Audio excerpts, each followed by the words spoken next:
My husband Courtney had a car accident while at work, leading to over a month of hospitalization. Concerned for him as he couldn't move well, I visited him daily, bringing him fresh clothes and snacks. Then, one day, a male coworker of my husband came to me with a shocking revelation about the accident. After hearing it, I stopped visiting my hospitalized husband the next day. Soon after, I received a furious message from him demanding, "Come to the hospital now." My name is Vivian, a 40-year-old housewife. Courtney and I live with my in-laws as part of a multi-generational household. My in-laws run a diner that's been in the family for 3 generations, and I help out there. Since it's been around for 3 generations, the diner has a retro vibe. This is a hit, even with the younger crowd. Famous for its burgers, it's busy enough to have a lunchtime line, keeping us all on our toes. My in-laws, though blunt, are very straightforward, and we have an easy, say-what-you-mean relationship. They often express how grateful they are for my help with the family business. Courtney has no plans to take over the diner, focusing on his office job instead. This probably adds to their appreciation of my efforts. I work hard helping out at the diner, covering for my husband as well. I believe that's an important role for me as a wife. While this mindset might be considered outdated these days, luckily our kids have grown up and I have plenty of time. My wish is for Vivian to take over the diner someday. It'd be a shame to end it with me. My father-in-law often jokes, or maybe he's serious. Whenever he says this, I feel happy, thinking I must be a valuable asset to my in-laws. Moments like these make me glad to be part of this family. I would continue to live out my busy yet peaceful days in this household. I had been vaguely thinking that. Then, one day, my cell phone rang right after lunch service as I was taking a break. The call was from an unknown number. Hesitantly answering it, I found out it was from the local hospital. They told me that Courtney had had a traffic accident while at work and had been taken to the hospital. My hand trembled as I held the phone, my heartbeat accelerated, and cold sweat trickled down my forehead. After hanging up, I quickly informed my in-laws about the call and rushed to the hospital where my husband had been taken. We all arrived at the hospital with pale faces, anxious and worried, and hurried to my husband's room. Opening the door cautiously, I found my husband lying there, already treated. "Oh, you all came. I'm sorry." He spoke weakly as he noticed us, his body covered in fresh, painful-looking wounds. His life wasn't in danger, but he had fractured his right arm and leg. He'd be in the hospital for over a month, in pretty rough shape. It was a small mercy he hadn't hit his head. My husband told us he had crashed into a utility pole, trying to avoid a cat that suddenly darted into the road. My in-laws and I felt a wave of relief knowing he was okay. But despite this, my husband was visibly downcast. "I wrecked a company car in the accident, and with the long hospital stay, I might be fired." He sighed deeply. We didn't know what to say to lift his spirits. That's when my father-in-law chimed in. "Don't worry about it. If you get fired, you can work at the diner. You know better than anyone how well our business is doing. We could always use more help." Smiling, he patted my husband on the shoulder. My mother-in-law and I agreed, doing our best to encourage him. Sure, the company car was damaged, but there was no bodily injury to anyone else, and above all, my husband was safe. According to him, his co-passenger, a colleague, only suffered fractures and bruises. Getting fired seemed unlikely, and even if he did, We had the family business as a backup. He didn't need to be this down. Right now, healing should be his focus. I should apologize to the company. I'll get in touch with them tomorrow. As much as insurance would cover, ignoring the damaged car wasn't an option. Thinking it was my turn to act on my immobilized husband's behalf, I offered to contact the company. Contact might be necessary for the procedures related to the accident, but when I mentioned it, my husband stopped me firmly, saying there's no need to do such things. No need for you, Vivian, to get involved. It'll just complicate things. I'll handle it all myself. My husband says he will handle all dealings with the company and the police, and I shouldn't get involved at all. However, he's injured and not in a condition to manage things himself. I can't just pretend to be unaware of the situation. I told him that I intend to take action wherever I can, but he still insisted that I don't need to do anything. Just stay out of it. We might even end up in court with the company, so don't do anything unnecessary, he said, visibly annoyed. So, feeling unable to argue any further, I decided to let him handle it all. He closed his eyes, saying he was tired, and we left the hospital. From then on, while working at the diner, I'd visit him during any spare moment I had. But something started bothering me. My husband was acting strangely ever since his hospitalization. Was it stress from the injuries, or after effects from hitting his head during the accident? He seemed to get angry easily and lose his temper quickly. Doctors didn't find any brain abnormalities and said it was probably just stress from the accident. Indeed, it made sense that stress would build up in a long-term hospital stay without being able to move properly. It might be something unavoidable.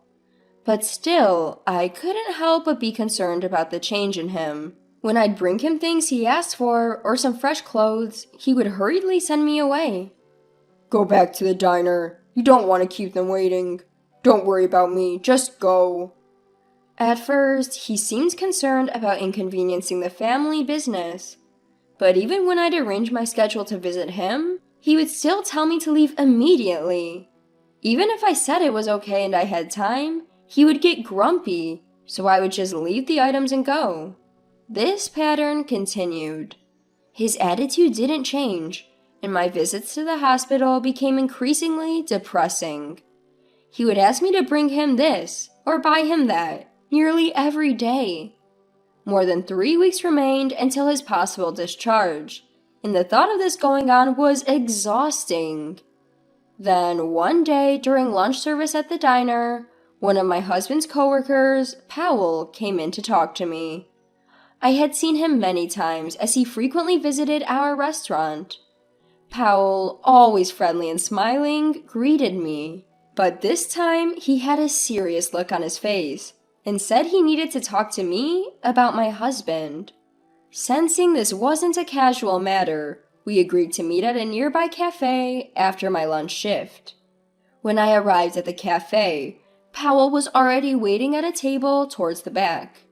He pulls out a tablet as soon as I take a seat and hands it over to me. "What's this about?" I ask. Just watch, Powell says. He then plays a video saying, "This is from the day your husband had the accident." Speechless, I watch the video on the tablet. My husband is driving the car, flirting with a woman in the passenger seat. The two look way too intimate to be coworkers. To make it worse, the video has audio. The woman is telling my husband, "Hurry up and leave your wife." And my husband responds with a smile. "I can't wait to leave that old-fashioned, country diner-like wife of mine to be with you." He says terrible things about me and his own family. The two then discuss plans to get rid of me. The woman suggests making me initiate the divorce. I recognize her. The woman I frequently pass in the hospital corridor when I visit my husband. She always wears makeup, which stood out to me. She must also be in the same hospital, having been in the accident with my husband. So that's why he wanted me gone so quickly. Realizing this, my hands tremble with anger. Are you okay? Powell asks, to which I can't give a coherent answer. Powell then says the woman is a temp worker at my husband's company. There had been office rumors about them having an affair. A suspicious coworker suggested installing a recorder in the car they used for field work. Apparently, they found traces of infidelity in the company car, so they decided to record them as evidence. The video has also become a problem at their company. While Powell is telling me this, the video continues to play. Eventually, the woman playfully hugs my husband while he's driving, and the screen shakes violently before going dark. So that's when they hit the pole, not dodging a cat as he claimed. Powell and his colleagues decided it would be unfair for me not to know, so they shared the video as evidence of the affair. And Powell, who I've met before, was the one who brought it to me. Powell sighed. We're still discussing what to do with your husband and the temp he was with. Please don't hold back. I have no sympathy for them, I replied. And I have no plans on letting this slide.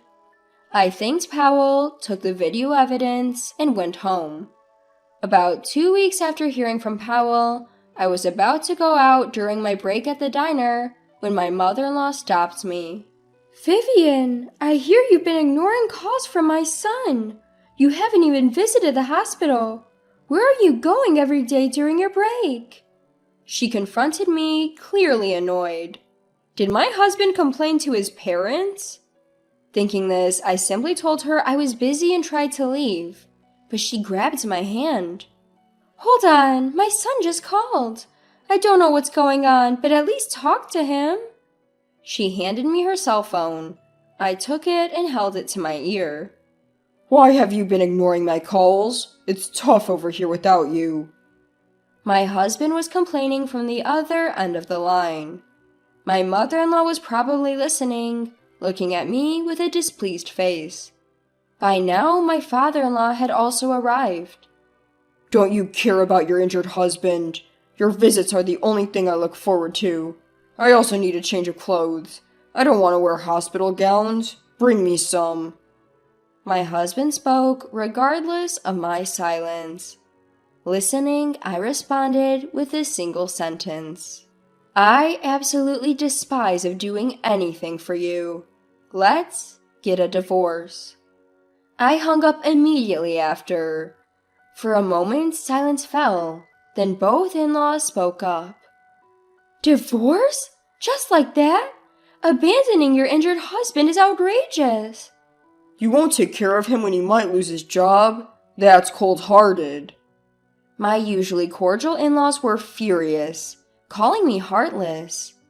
It was the first time they directed such anger at me, and I couldn't help but feel shaken. But I can't back down now. I took out my phone and handed it to my in-laws. Judge me after you watch this video. I pressed play on the footage of my husband's accident that I'd gotten from Powell. They looked at me skeptically, but reluctantly started watching. Soon, the color drained from their faces. By the end of the video, they were furious. The in-laws were showing an even stronger anger than before. But not at me. Their anger was directed at their son. This is why I'm divorcing him. I've been meeting with lawyers and real estate agents during my breaks lately. Sorry I didn't tell you earlier. Both of them apologized in return. Tears welled up in mother-in-law's eyes, and father-in-law wore a face mixed with frustration and anger. Is Vivian really leaving us? Father-in-law muttered softly. I can't stay here if I'm divorcing my husband. I explained I'm already looking for a new job and a new place. Both nodded, deeply apologetic. Meanwhile, both our phones were buzzing nonstop with calls from my husband. I answered and simply said, "We're getting a divorce," before hanging up. He must be panicking. Mother-in-law picked up his call next and simply said, "We're taking her to the hospital now," and hung up. Father-in-law laid his hand gently on my confused shoulder and turned to mother-in-law. We're closing shop this afternoon. Let's go to the hospital. We'll make him take responsibility for betraying Vivian. Mother-in-law nodded strongly in agreement. I'll put a close sign at the entrance right away, she exclaimed, running off. Could it be? Are they taking my side over their own son? I felt tears in my eyes. Though unplanned, the three of us headed to my husband's hospital. As soon as we entered the room, he yelled at me. You're divorcing me now. Are you out of your mind? You know how tough it's going to be for me even after I get discharged, right? My husband starts calling me a heartless woman. At that point, my father-in-law says, Enough, and hands me my phone. We then show my husband the same video that my in-laws had watched earlier. What?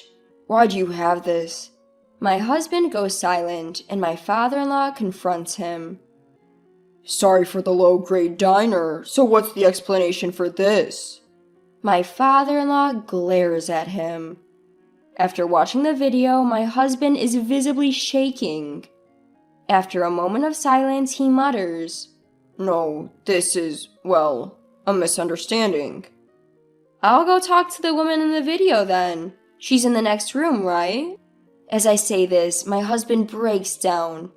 I'm sorry, please forgive me. I hand him divorce papers. His face turns pale, but nobody cares. Even my in-laws say, We're cutting ties with someone like you. My husband's face grows even paler. As for the settlement money, we'll discuss it with our lawyer later. Don't run away. Although, you can't run with your condition, can you? My immobilized husband can't escape. He just listens, utterly defeated. A few days later, I go back to my husband with the lawyer. We're going to demand a settlement. Taking money from an injured man, you're the worst. My husband snaps after hearing from the lawyer. I guess that's all he can say now. Rather than getting angry, I pity him. The fact that you cheated and got injured, and then make your wife deal with it, makes you far worse. The lawyer tells him, leaving him speechless. In the end, my husband agrees to pay the settlements from the divorce assets and signs the divorce papers. Our divorce goes through smoothly, thanks to his inability to flee. Soon, both will face job termination and some kind of legal action for workplace affairs and accidents. As I leave the room, never to return, I hope he faces the consequences of his stupid actions. After the divorce, I move out of my in-laws' place, but continue working at their shop. It was their suggestion. It seems like my father-in-law is genuinely keen on me taking over the family business, and he assures me that this won't change even if I divorce my husband. So, I accepted the offer, and now I'm in the midst of learning the ropes from my father-in-law with a newfound enthusiasm. My kids are all for it, cheering me on. Meanwhile, my ex-husband showed up at my in-laws' place once after his discharge from the hospital. He was limping on his right leg and was promptly kicked out by my father-in-law. My kids have no intention of helping him, saying it's all on him. From what I've heard, my ex is living a lonely life in a small apartment he rented with the remainder of his share from the divorce settlement. Apparently, he's also been hit with a large financial demand from his company and is working around the clock to pay it off. Well, as long as he has a place to live and a job, there's nothing to worry about. My ex lost everything. His family, our children, and their support. But I can't find it in me to feel sorry for him. Not one bit.